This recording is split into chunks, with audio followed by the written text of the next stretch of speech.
Bonjour et bienvenue sur Chef, je suis Sophie Plumer, votre hôte. Avec Chef, je dresse des portraits de femmes et d'hommes engagés dans leur entreprise, passionnés par l'intelligence collective et qui accompagnent leurs équipes de manière positive. Chef, c'est le podcast de ceux et de celles qui sont convaincus que, comme moi, bienveillance et performance sont indissociables.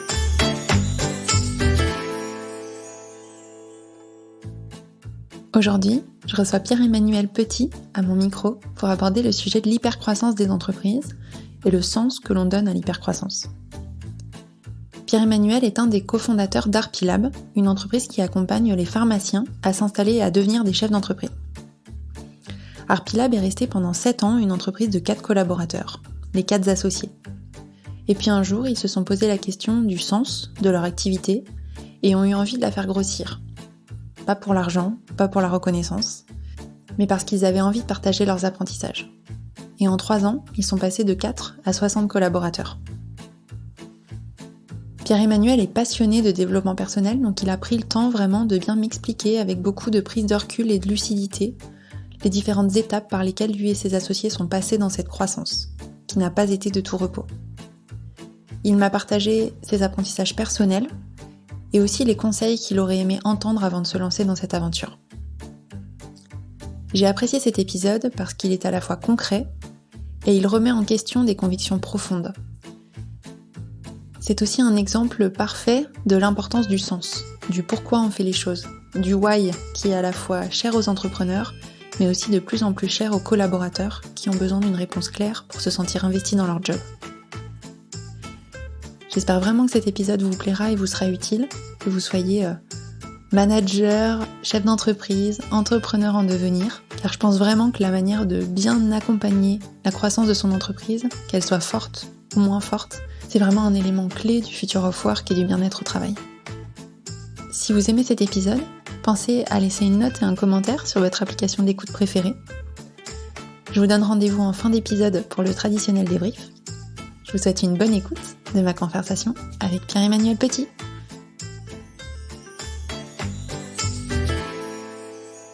Bonjour Pierre-Emmanuel, bienvenue sur Chef. Bonjour Sophie, merci de m'accueillir. Pierre-Emmanuel, tu es un des fondateurs d'Arpilab. Donc Arpilab, c'est une entreprise française qui a un business bien particulier, notamment dans le secteur de la pharmacie, et qui a connu une très forte croissance ces dernières années. Je t'ai invité sur Chef pour que tu témoignes de ton expérience de dirigeant dans l'accompagnement d'un business qu'on peut qualifier d'hypercroissance, en tout cas de croissance très forte. Je vais présenter juste en quelques mots Arpilab parce que j'ai trouvé des informations qui m'ont marquée. Pour démarrer, la phrase d'accroche m'a vraiment interpellée.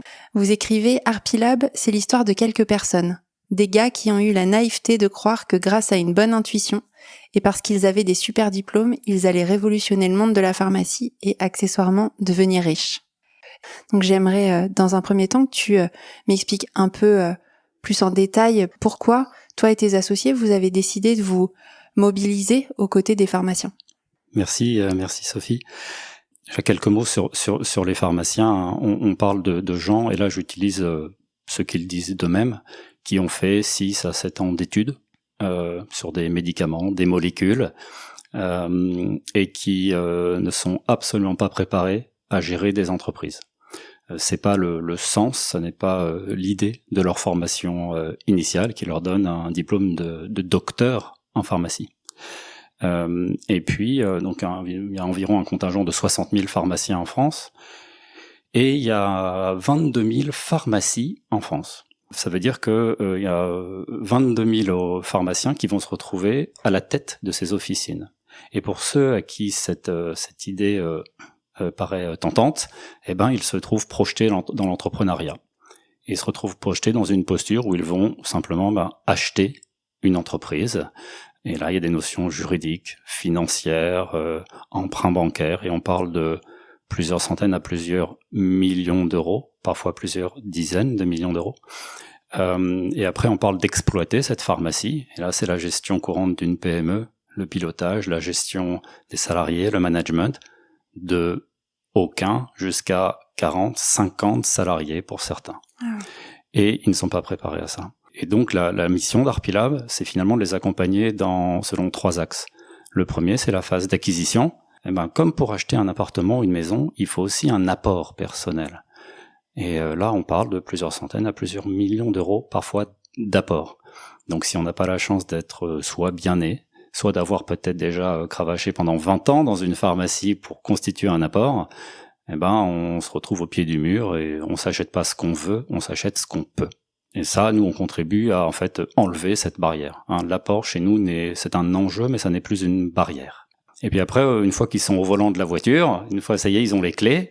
Comment on fait pour ne pas concrètement pour pas se planter, pour pas prendre de risques en fait, de risques inconsidérés dans la gestion. Et ça constitue pour eux un parcours de formation, d'accompagnement. Et là, on est dans un monde très opérationnel. Le troisième axe, c'est que là, on a parlé de la pharmacie, de comment on l'achète, et puis après comment on la gère. Mais le patron dans tout ça, qui c'est qui s'en occupe? Et là, on est dans l'accompagnement de la personne qu'ils sont eux-mêmes. Donc, plus dans des notions de formation, même de développement personnel, de coaching ou d'évitement de l'épuisement professionnel. Ok. Quand je t'entends, j'ai presque envie de dire que c'est presque ce dont tous les chefs d'entreprise auraient besoin comme accompagnement. Peut-être pourquoi vous vous êtes spécialisé auprès des pharmaciens, mis à part le fait qu'ils en aient peut-être plus besoin que d'autres chefs d'entreprise parce qu'ils ont des études qui ne les préparent pas du tout à faire du business. En fait. Comme Obélix, on est tombé dedans quand on était petit. Et ça a trait à la deuxième partie de ta première question, qui est pourquoi on fait ça en fait. Comment on est arrivé là? Ça a été un long chemin assez tortueux. C'est parti d'une idée en 2008 qu'a eu mon associé, compère, fondateur initial qui s'appelle Ariel, qui est accessoirement un de mes amis les plus proches. Ariel, il était pharmacien, fils de pharmacien, et il avait vu son père s'épuiser toute sa vie dans une pharmacie, et il avait juré ses grands dieux que jamais il ne mettrait les pieds dans une pharmacie. Et puis il s'est aperçu, en regardant comment le marché se comportait, que il existait un mode de financement intelligent des pharmacies, un mode de financement alternatif. Et donc, son approche était très financière et très intéressée en plus. Et on est partis tous les deux, accompagnés d'autres personnes, sur un projet qui, pendant 1 an ou 2, n'a tourné que sur un peu nous maîtres du monde en fait. On va construire une chaîne de pharmacie et on achètera plein de boîtes et ça c'est l'accroche de notre site web, c'est accessoirement on va devenir très riche. On avait des très beaux diplômes et il fallait que ça aille vite. Puis évidemment, au bout de 2 ans, on n'avait strictement rien fait. C'est bizarre, les gens voulaient pas nous faire confiance. On n'avait jamais mis les pieds dans une pharmacie, c'est très curieux. Et on s'est résolu la mort dans l'âme à commencer petit et à acheter des pharmacies pour nous. Donc 1 puis 2, relativement petites. Bon. Et évidemment, là, l'orgueil qu'on avait déjà bien mis dans notre poche, là, on l'a pris de notre poche et on l'a définitivement mis à la poubelle parce que toutes nos belles idées sur comment se gère une pharmacie, c'était complètement à côté de la plaque. Donc on a appris le métier sur le terrain. Et puis petit à petit est revenue l'idée d'utiliser des financements intelligents pour ça, mais cette fois on se les appliquait à nous-mêmes. Et comme par hasard, quand on s'applique une recette à soi-même, on change parce qu'on trouve qu'il y a trop de sel ou pas assez de sucre. Et dans les 3 années qu'on suivit, et jusqu'à 2015, on a finalement trouvé un modèle qu'on trouvait non toxique pour les pharmaciens. Mais c'était en compagnie de pharmaciens pionniers, quelques-uns, une poignée. Et au bout de ces 7 années, on a découvert qu'on avait fait un truc très bien pour nous-mêmes, très sympa, mais que tout ça manquait un peu de sens. Voilà. Et en 2015, on s'est posé la question, en fait, que possède-t-on? On possède des savoir-faire de gestion financière, de gestion juridique, de gestion opérationnelle, mais on ne sait plus pourquoi on se lève le matin. Et alors, on n'aura plus de problème pour nos retraites, financièrement ça va, mais finalement, que veut-on? Et ce qui a émergé, c'est que on veut faire profiter le plus de monde possible. On veut transmettre ce savoir-faire entrepreneurial, on veut donner des opportunités, donner sa chance.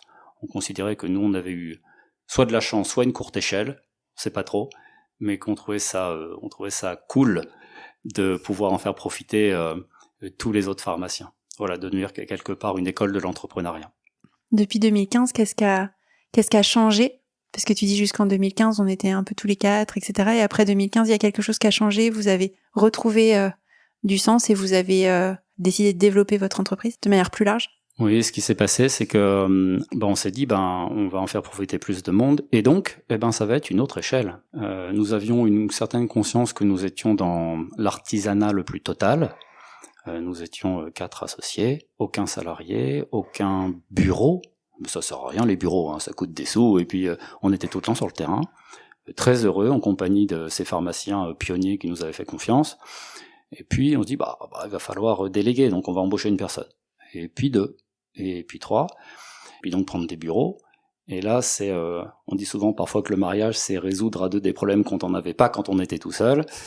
Et là, on s'est rendu compte qu'on allait se mettre à résoudre plein de problèmes qu'on n'avait pas avant. Et que c'était pas aussi simple qu'on pensait. Voilà, donc on est rentré de 2015 à il y a encore 1 an ou 2 dans une phase d'hyper-croissance. Tu parlais tout à l'heure d'une 50aine de personnes dans notre holding de tête. C'est vrai, c'est peut-être un peu plus proche de 60 aujourd'hui, mais là, c'est pas la vérité. Et la vérité, c'est qu'on en a embauché entre 90 et 100 pour arriver à 60. Voilà, et c'est cette phase d'hypercroissance que tu citais tout à l'heure, voilà, sur les 5 dernières années. On va y revenir et on va décortiquer un petit peu comment vous avez vécu tout ça et quels apprentissages vous en tirez aujourd'hui. Et je vais poursuivre avec une question rituelle que je pose à tous mes invités du podcast, qui est Pierre-Emmanuel, quel chef es-tu ? Je suis un chef qui essaye de devenir inutile. La version simple pour expliquer ça, c'est une phrase connue de Confucius qui est plutôt que de donner du poisson à quelqu'un qui a faim, il vaut mieux lui apprendre à pêcher. C'est facile à dire. Je vais donner une illustration un peu plus élaborée. On est manager, on est leader, on est chef, peu importe comment on l'appelle, et quelqu'un qui est dans notre équipe qui fait face à une situation, un problème, un enjeu, un challenge, quelque chose. Et je vais, de manière peut-être un peu caricaturale, opposer 2 approches. La première, l'approche directe, c'est je lui donne la réponse. Alors c'est bien, je veux dire, à court terme, ça fonctionne, et c'est même dans certaines situations la méthode la plus pertinente. C'est très efficace. Je ne challenge pas que ce soit une bonne méthode, ce que je challenge, c'est que ce soit la seule. La deuxième méthode, la deuxième approche, c'est finalement de se dire, tiens, c'est une opportunité d'accompagner cette personne dans son développement. Alors ça fait une phrase extrêmement pompeuse. En fait, c'est se poser la question de comment cette situation-là peut me servir et lui servir, quitte à ce que ça nous prenne un tout petit peu plus de temps pour que cette personne, au sortir de ça, soit mieux équipée, plus forte, pour la suite de sa vie. Alors c'est pas parce que les mots semblent ambitieux que ça peut pas s'appliquer à des toutes petites choses. La vision que j'ai de ce que j'appelle l'accompagnement du développement humain, c'est en fait 3 grandes postures, 3 jambes en fait, et qui datent pas d'hier. La première, qui date de manière un peu caricaturale de Charlemagne, c'est l'école, c'est la formation. Donc tiens, je vais lui apprendre quelque chose, je vais lui enseigner quelque chose, et je suis sachant sur ce sujet. La deuxième posture, ça date du Moyen-Âge, et c'est le compagnonnage. C'est, tiens, il y a une situation, il lui fait face, comment est-ce qu'on peut co-construire la solution ? Et sans doute que la solution qui va émerger, elle va être constituée de ce que lui apporte, donc elle lui ressemble un peu, et aussi de ce que moi je lui apporte avec mon expérience, et donc elle me ressemble un peu. Dans le compagnonnage, la sculpture qui ressort du travail du maître et de l'élève, elle ressemble pas complètement au travail du maître, ni complètement au travail de l'élève, il y a du 50-50. Et la troisième posture, ça date d'il y a encore plus longtemps, c'est Socrate. C'est la maïeutique socratique, et vulgairement aujourd'hui, ça s'appelle le coaching. C'est la personne, elle a la réponse en elle. Et je peux choisir de prendre cette posture en conscience pour faire émerger la réponse qui lui ira bien. Parce qu'en fait, il connaissait la réponse. En tout cas, il peut la trouver seul, avec un peu de guidage. Voilà. C'est ça pour moi un chef qui essaie de devenir inutile, c'est qu'il alterne en conscience entre ces 3 postures. Voilà. La formation, la co-construction et le coaching. Ok. J'ai plusieurs questions qui me viennent en t'écoutant. La première, c'est est-ce que c'est pas un peu épuisant d'alterner entre ces 3 postures ? Est-ce que tu le fais en conscience, ou est-ce que parfois tu dis là je vais plutôt adopter la méthode Socrate, là la méthode moyenâgeuse du compagnonnage, ou voilà, et enfin voilà, comment est-ce que tu choisis ou ne choisis pas finalement les postures que tu adoptes en fonction des situations ? Ça peut être épuisant si on s'en fait une injonction forte, si on s'en fait une obligation. Ce à quoi je peux inviter chacun, c'est simplement à, de temps en temps, c'est déjà un petit pas, c'est déjà un bon début, se poser la question. Même après une interaction entre un leader et quelqu'un qui est dans son équipe, tiens, que vient-il ? Il vient de se passer quoi là ? Est-ce que j'ai été directif ? Est-ce que j'ai voulu lui léguer quelque chose ? Est-ce que j'ai été formateur, co-constructeur, coach ? Simplement se poser la question, c'est déjà un début d'ouverture.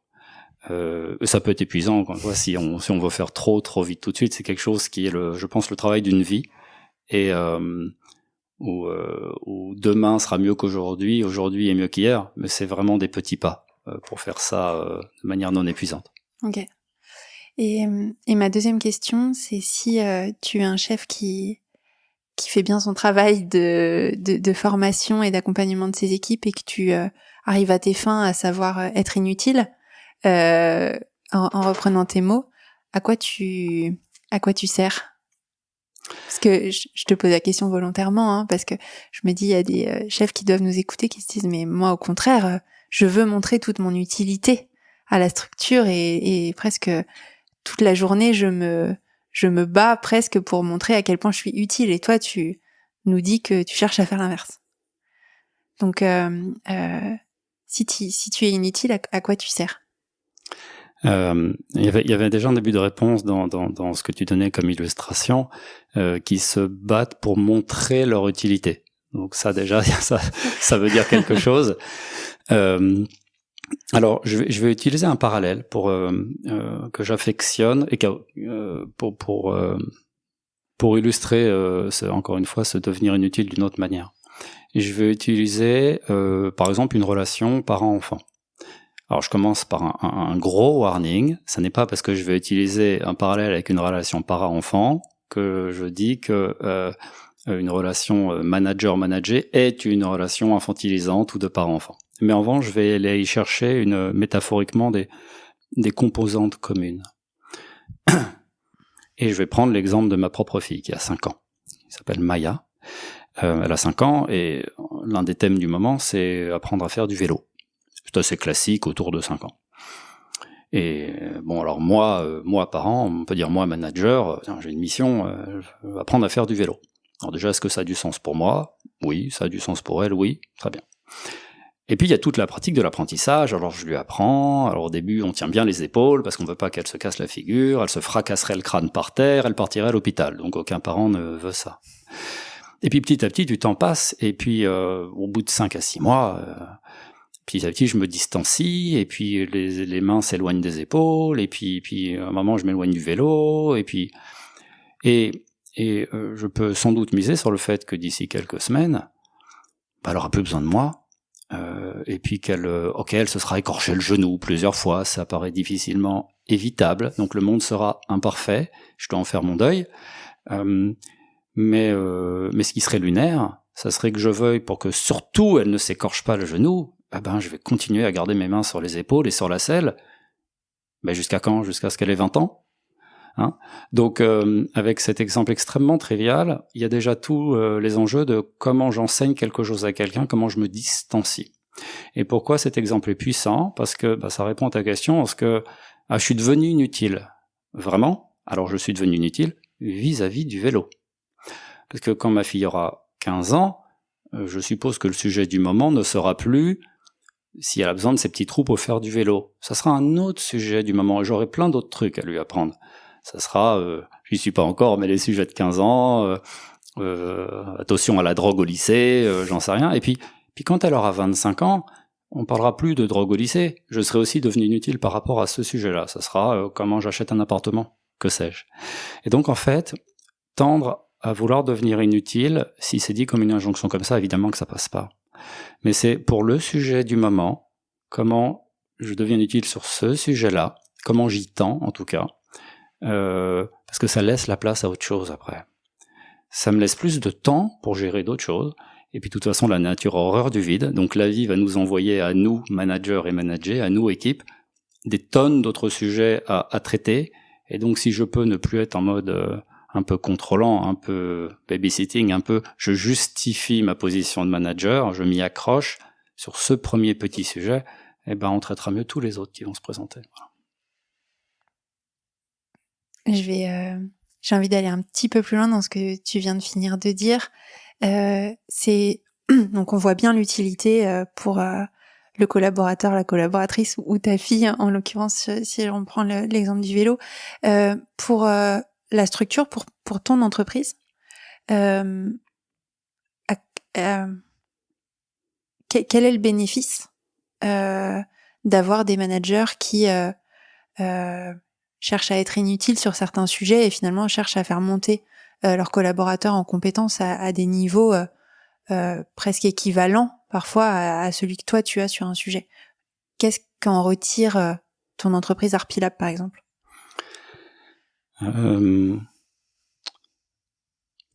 Deux choses essentiellement. Une qui est une sorte de valeur absolue et qui est finalement la quête de sens de la personne. Est-ce qu'on se sent mieux dans une prison ou dans un espace un peu de liberté, hein, dans un endroit où on nous micromanage ou dans un espace où quelque part on perçoit l'intention de l'autre de nous faire grandir. Et je miserais peut-être un petit peu d'argent sur le fait que les personnes se sentiront mieux si on adopte cette posture, en tout cas au moins de temps en temps, sur certains sujets, et qu'elles y trouveront du sens. Donc ça ouvre toutes les portes d'avoir des équipes plus stables, des équipes plus heureuses, etc. Et par ailleurs, ce que j'illustrais, c'est qu'il y a un sujet qui tombe, qui est à traiter, un challenge, et puis demain il y en aura un autre, et puis un troisième, etc. Et c'est non seulement vrai dans la vie, mais c'est encore plus vrai dans une phase d'hypercroissance. C'est que la personne qui veut absolument justifier son poste en ne passant pas forcément son savoir, va se noyer lui-même dans l'après. Donc en particulier dans notre contexte d'hypercroissance, l'enjeu d'accepter la délégation et quelque part un certain lâcher-prise était clé. Alors attention, là où ça donne un exercice extrêmement périlleux, c'est que ces phases d'hypercroissance sont également propices à l'émergence de 1001 problèmes qu'on n'avait pas prévus la veille. Et on est un petit peu parfois comme sur un théâtre des opérations militaires, où là, un petit peu de directive parfois fait du bien, et fait du bien à tout le monde. Hein. C'est-à-dire que même les équipes nous disent, mais là, décidez, parce que ça va un peu la liberté, mais à un moment, je me sens protégé par le cadre. J'avais croisé un jour un ex-général qui était dans l'armée de l'air, etc., et qui était devenu coach par ailleurs. Il disait, mais c'est assez exceptionnel de voir que, contrairement aux idées reçues, c'est extrêmement collaboratif, l'armée. On fait une intervention avec les forces spéciales, on va faire une exfiltration, ou on va concrètement peut-être tuer quelqu'un, enfin bref, c'est ce genre d'opération.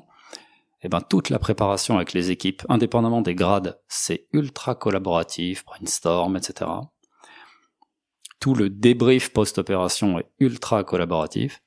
Mais alors l'exécution sur le terrain, ça devient ultra directif et descendant, et là on suit les ordres et on débranche quelque part le cerveau. Et finalement il n'y a pas un mode qui est bon et l'autre qui ne l'est pas, c'est extrêmement adapté à la situation. La combinaison au bon moment. On le disait, voilà, vous avez énormément accéléré la croissance de l'entreprise, à la fois dans le nombre de pharmacies que vous accompagnez, et donc du coup dans le nombre de collaborateurs que vous avez recrutés chez Arpilab pour mener à bien votre mission. Comment toi tu as vécu en tant que dirigeant, en tant que manager, chef d'entreprise, cette croissance très forte en un temps court? Le mot qui me vient, c'est que je l'ai vécu difficilement. Et réponse courte, essentiellement parce que ça a constitué, alors je m'en aperçois a posteriori, un deuil permanent. Ok. Alors le mot va paraître fort, mais une succession de petites morts. C'est-à-dire le lâcher prise que ça requiert se situe quelque part à tous les niveaux. Il y a quelque chose qui est de l'ordre du lâcher prise et de l'acceptation que nos tâches changent, et on a beau vouloir ça quelque part dans la tête, il y a quelque chose en nous qui dit même si on a fait beaucoup de développement personnel, etc., est-ce que je suis vraiment prêt à lâcher? Est-ce que je suis pas en train de me la raconter? On voit des choses que nous on faisait.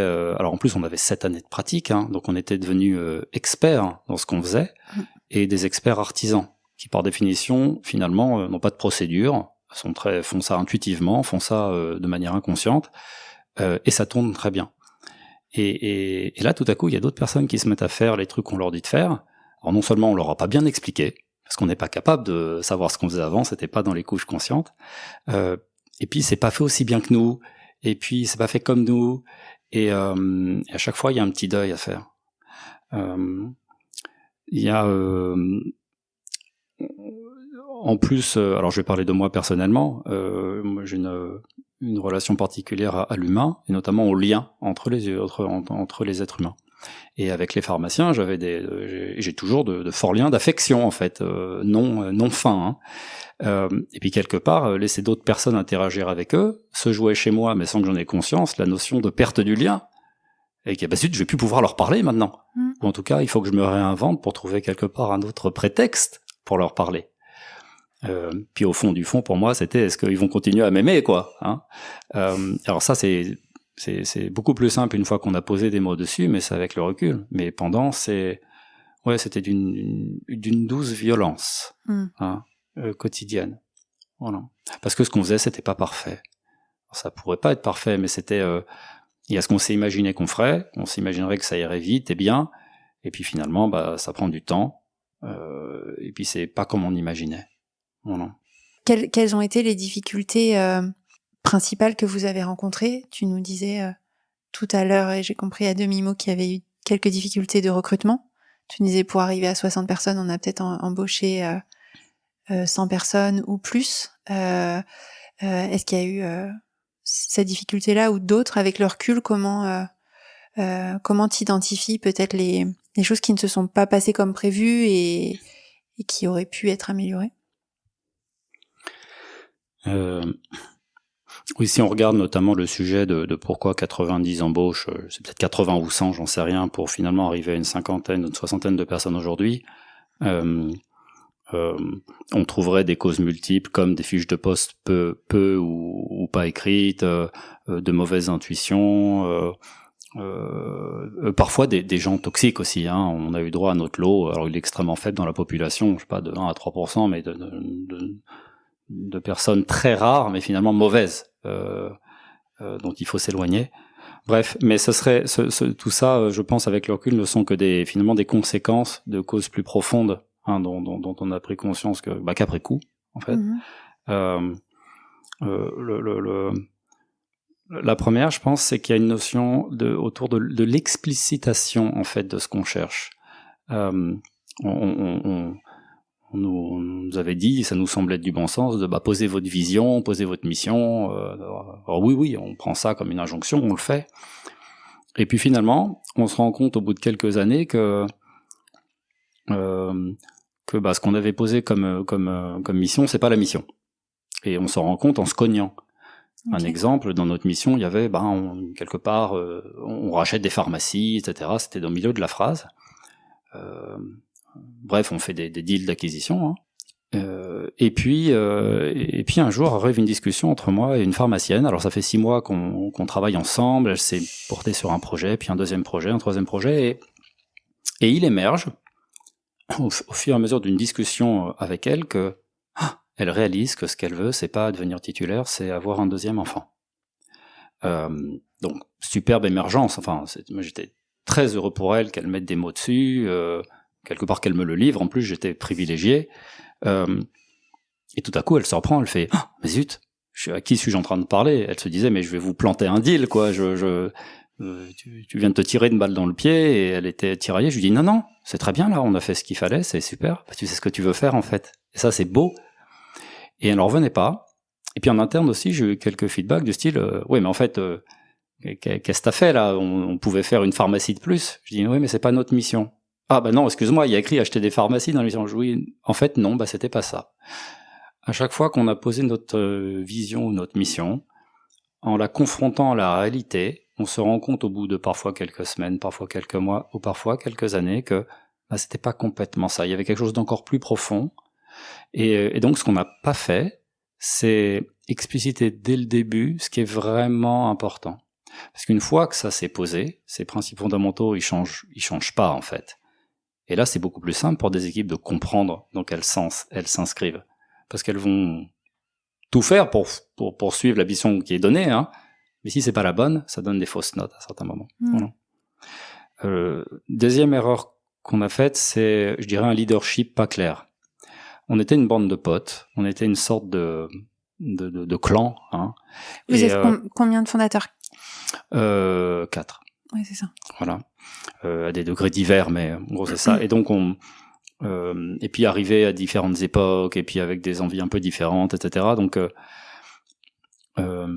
quand déjà c'est pas clair entre nous, qu'il n'y a pas à la fin quelqu'un qui tranche, bah ça s'en ressent sur toute l'organisation. Ça peut donner des injonctions contradictoires, donc ça savonne la planche aux équipes de manière claire. Et je pense qu'on a trop voulu, alors inconsciemment, hein, peut-être préserver ce lien entre nous au détriment du lien avec l'organisation. Voilà. Troisièmement, je dirais qu'il y avait une certaine impatience, peut-être. Et là, une phrase aussi connue, c'est 9 femmes ne fabriquent pas un bébé en un mois. Donc, ça n'est pas en additionnant des ressources que tout va se pluguer comme des Legos et que ça va fonctionner tout seul du jour au lendemain. Il y a un temps caractéristique incompressible à la transformation d'une entreprise. Et enfin, la dernière, c'est finalement un insight qui nous est venu ce matin. J'en parlais ce matin avec un associé historique et il dit quelque part qu'on avait aussi une sorte de déséquilibre tête-corps. Bien que chacun d'entre nous est une personne qui est dans le faire, qui est très opérationnelle et qui sait soulever des montagnes, et ben quand on nous mettait ensemble, c'est les cerveaux qui se mettaient en route, et alors on était capable de débattre pendant des heures d'idées, mais alors l'exécution opérationnelle derrière était un peu laissée à l'abandon. Et ça, c'était pas cool pour les équipes qui, elles, n'avaient besoin que de ça, quoi. Voilà. Et c'est encore une fois très facile à dire après coup, mais alors quand on a la tête dans le seau ou la tête dans le guidon, pendant, c'est difficile de faire une pause, de prendre du recul et de se poser la question, qu'est-ce qui est en train de se passer pour nous? Et on en revient à être conscient de ce qui se passe pour moi dirigeant, en période de transformation. Parce que peut-être que moi aussi, j'ai besoin qu'on s'occupe de moi. Et c'est notamment votre mission auprès des pharmaciens. Exactement. C'est le rôle que vous jouez et que vous n'êtes pas allé chercher de votre côté, finalement. Alors oui et non, mais disons que c'est tellement long que lors de notre propre transformation, alors on a fait des coachings personnels, des coachings d'équipe, creuser même des sujets comme la sécurité ontologique, etc. Donc on est relativement avancé en fait, et c'est un chemin infini. Mais comme tout ça se fait en parallèle, la force que ça nous procure, elle est en train de se déployer depuis maintenant 1 an ou 2. Alors là, on en voit tout le levier, on en voit tous les fruits. Mais c'est pendant les années on en avait plus besoin que c'était pas là, hein. Donc c'est sans doute, parce que c'est ce que je dis aux pharmaciens, que c'est sans doute des choses qu'il faut traverser pour ensuite prendre le recul, pour ensuite aborder au mieux les années qui s'avancent, quoi. Donc là tu nous as listé 4 grandes leçons suite à des erreurs et voilà, histoire que vous avez vécue pendant ces dernières années. Est-ce que tu penses que vous auriez pu éviter certaines mauvaises décisions ou certains ou aller plus justement, comme tu disais, dans le fait de préciser davantage votre mission ou de gagner en patience, etc. Est-ce que c'était finalement évitable ou, comme tu viens de le dire, finalement on est content d'être passé par là parce qu'in fine on en tire les fruits derrière? On pourrait être on est quelque part content d'en passer par là, mais même si c'était un peu douloureux, mais la réponse honnête c'est non. Est-ce qu'on aurait pu les éviter?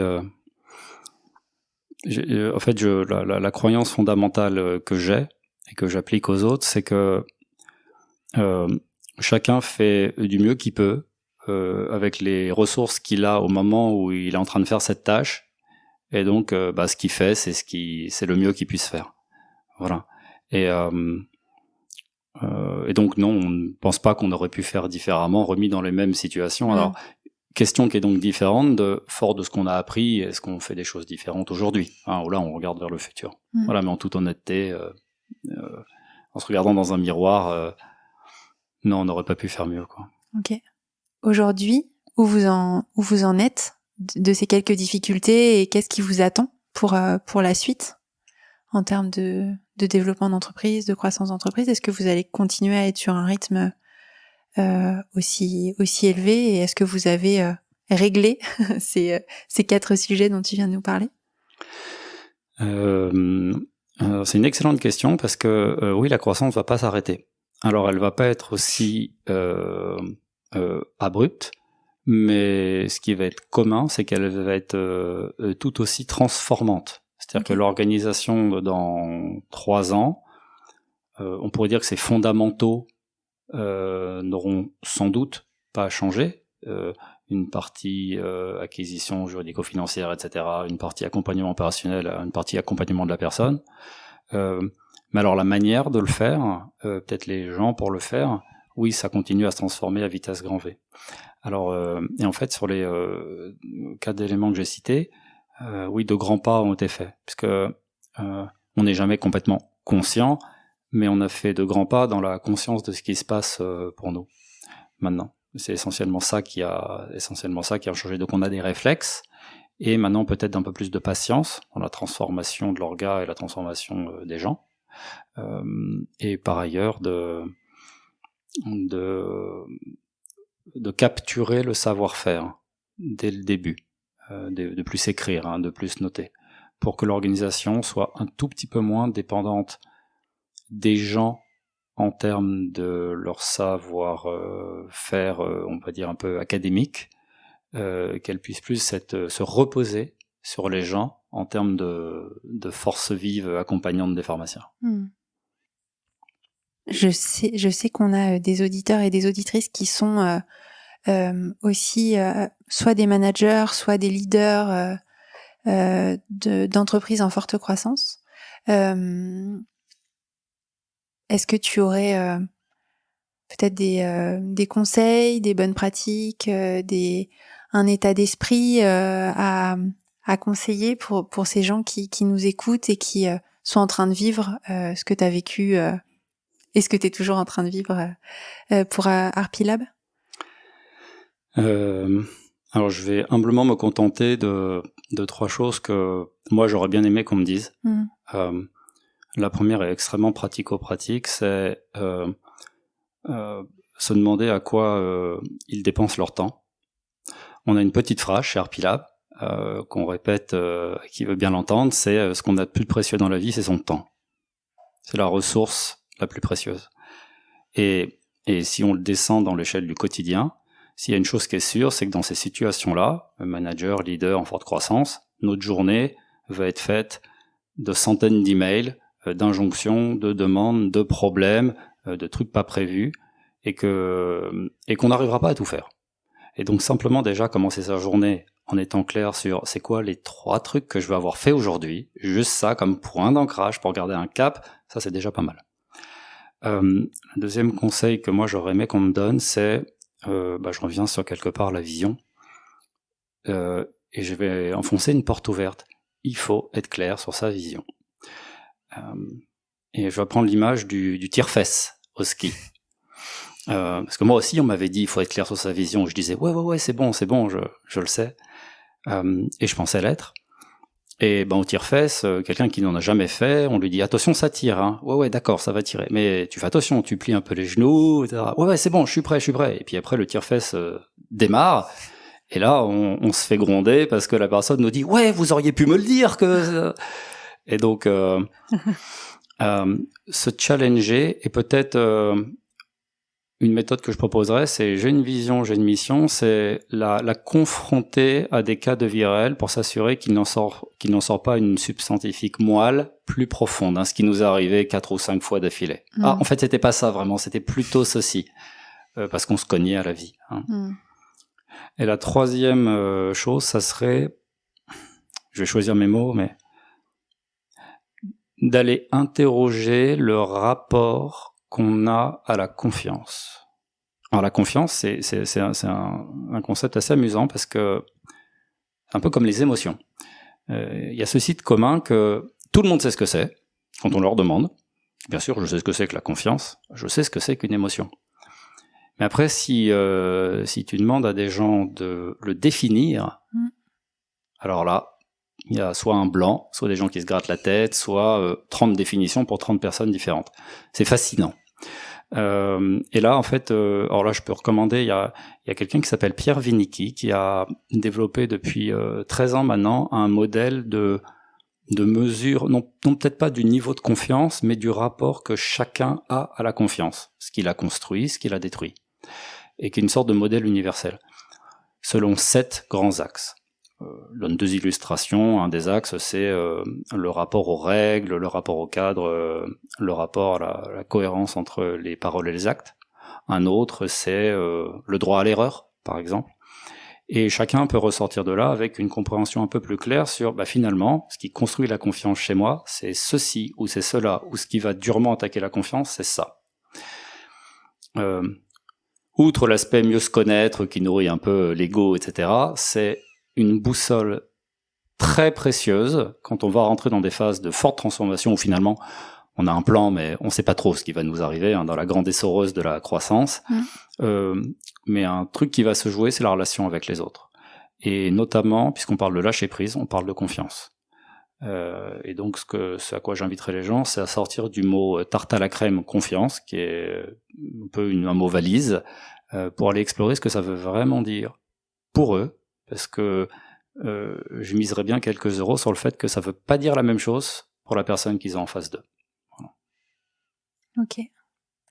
Tu me donneras la référence ouais, avec plaisir. que tu viens de citer, puis je pourrais le mettre en commentaire de l'épisode, et puis aussi m'empresser d'aller creuser cette notion dont on parle beaucoup sur Chef, effectivement, la confiance qui est quelque chose d'important. Écoute, on arrive à la fin de notre interview. Pour terminer cet échange, tu as des dernières choses à dire ou pour peut-être compléter ton témoignage, ou une question que je ne t'ai pas posée auquel tu aurais aimé répondre? C'est pas une question facile, ça, parce que je pourrais en parler pendant des heures. Oui, et je voudrais contextualiser en fait ce témoignage. Arpilab est une entreprise qui est dirigée par plusieurs personnes, même si maintenant on a appris que la gouvernance est plus claire. Et donc moi, ça me donne le luxe, la grande chance, de pouvoir être un peu plus porté sur les sujets de développement personnel, que ce soit le mien, celui des autres, celui des pharmaciens, que si j'étais seul, effectivement. Donc je passe un message avec précaution sur le fait que j'ai la chance de me trouver dans un endroit où nous avons plusieurs couleurs et plusieurs contributions pour diriger ce fort développement. Alors ça a été cause d'incompréhension et même parfois de souffrance pendant des années, et je pense qu'on est en train de passer dans un monde où ça va nous donner beaucoup plus de force, parce qu'on a appris à se connaître et travailler ensemble. Voilà. Je ne pense pas que j'aurais pu, moi, avoir une telle conscience et pouvoir me focaliser sur ces sujets-là si j'avais été seul à diriger une telle croissance. Voilà. Ok. Est-ce que tu veux dire, c'est un peu la complémentarité finalement des profils qui est, pour le coup, un des facteurs clés de succès du développement d'Arpilab, tant dans la gestion, la diversité des sujets que vous êtes capable d'embrasser en tant qu'équipe dirigeante, et aussi un facteur d'épanouissement pour toi, parce que finalement ça te permet d'aller vers les sujets qui t'intéressent et d'approfondir. Ok, ouais, c'est très clair. Ouais. Je trouve que c'est important dans une équipe dirigeante d'avoir des complémentarités en fait. Il y a aussi une autre chose qui me vient là, qui est quelque part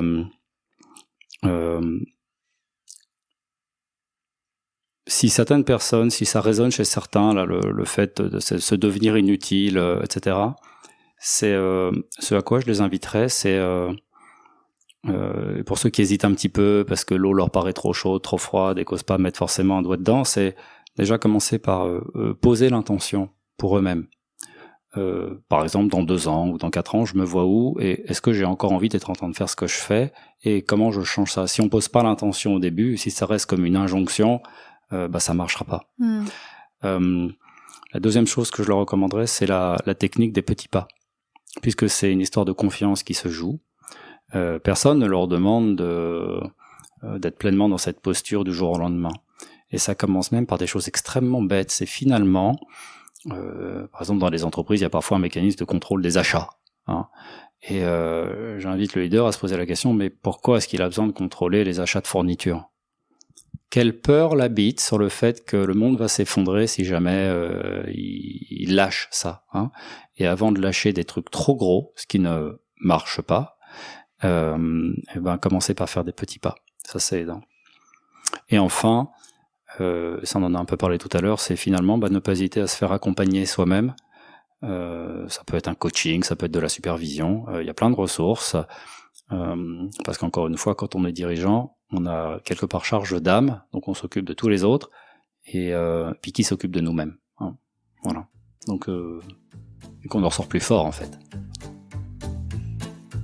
Merci beaucoup Pierre-Emmanuel. Merci Sophie. J'espère que cet épisode vous a plu et qu'il pourra nourrir vos réflexions. Alors qu'est-ce que je retiens de cet épisode ? La première chose, c'est le rôle qu'a le manager dans les apprentissages et le développement de ses collaborateurs. Le fait de chercher à être inutile, comme dit Pierre-Emmanuel auprès de son collaborateur, est quelque chose que j'ai personnellement déjà essayé et fait beaucoup quand j'étais manager, mais je me suis rendu compte que j'avais pas complètement conscience de tout ce qui se jouait dans cette démarche. L'exemple du vélo avec la fille de Pierre-Emmanuel a été lumineux pour moi. Ensuite, je retiens aussi que la notion de confiance est une notion très individuelle et qu'il est important de questionner pour soi-même ce que signifie la confiance, à qui j'accorde ma confiance, pourquoi, comment je l'accorde, et aussi faire la même chose pour ses collaborateurs. Comprendre à qui ils accordent leur confiance, pourquoi et comment, et comprendre ce que je peux faire moi en tant que manager pour tisser et renforcer des liens de confiance avec eux. Ensuite, le dernier apprentissage, c'est finalement que même si on est bien né, qu'on a des beaux diplômes, on apprend tout le temps et on n'est jamais arrivé. Le témoignage de Pierre-Emmanuel amène beaucoup d'humilité, je trouve, dans un monde où l'ego et l'immédiateté prend beaucoup de place. Je ressens parfois une injonction à réussir sa vie, ou en tout cas à réussir sa carrière, de manière très forte et très rapide. Là encore, la réussite est une notion que je comprends être très personnelle, et finalement, même quand on arrive à un certain stade de réussite, si on veut passer à l'étape suivante, il faut un peu repartir de zéro, il faut du temps et il faut de l'apprentissage. C'est valable dans l'entrepreneuriat, mais c'est aussi valable dans sa propre progression de carrière et dans la progression de carrière qu'on propose à nos collaborateurs. C'est fini pour aujourd'hui, je vous retrouve la semaine prochaine pour un nouvel épisode. D'ici là, portez-vous bien, Kenavo!